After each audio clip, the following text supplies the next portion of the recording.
They haven't been warned, and if they fire up their phones at baggage claim, it's probably too late to save the integrity of their electronics and everything inside them.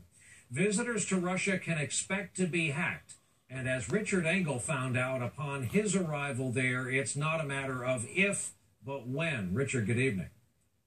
Good evening, Brian. It is not just hacking. The State Department warns that travelers should have no expectation of privacy, even in their hotel rooms.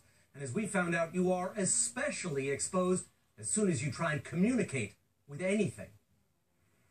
One of the first things visitors to Russia will do is log on. Hackers here are counting on it. So we decided to find out how dangerous that can be. Kyle, welcome to Moscow. Yeah, thank you. With the help of Kyle Wilhoit, a top American computer security expert, and 2 brand new computers. For the purpose of this experiment, we start out with these fresh machines and going to see what happens when you turn them on in Russia. Exactly. Back in the U.S., Wilhoit had created a fake identity for me. Phony contact lists with fake names and addresses. The only real detail, my name. So you're putting my profile on these computers. That's exactly right. With our new computers now loaded with potentially attractive data, we headed for a restaurant where we used a new smartphone to browse for information about the Sochi Olympics. Almost immediately, we were hacked. So as you're going to it, did you see where it said downloading? Yeah, I did. Right. It's actually downloading a piece of malware. Malicious software hijacked our phone before we even finished our coffee, stealing my information and giving hackers the option to tap and record my phone calls. Anything I say on this will endanger my financial security, maybe even my physical security. Even physical. Depending on who's listening. Exactly. Kaspersky Labs, one of the largest computer security companies in the world, is charged with protecting the games.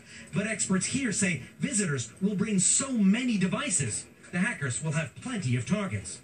All this needs protection, of course, because every segment of this huge infrastructure can be under attack. Back at the hotel, Wilhoit was using specialized software to monitor my 2 computers. And sure enough, they'd also been hacked. You were able to tell Yes. that very, very quickly somebody was poking around. Exactly.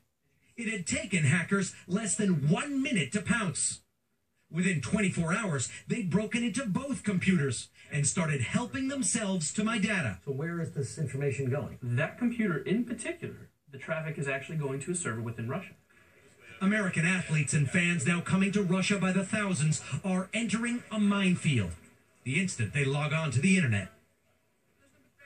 The best way to protect yourself, Brian, is actually quite simple. If you don't really need a device, don't bring it. Try and avoid the public Wi-Fi. And if there's anything particularly and uniquely important on your computer or phone, banking information, photographs, remove it before coming to Russia. Americans, other visitors, as they say, have been warned. Richard Engel in Sochi. We'll see you over there. We are learning new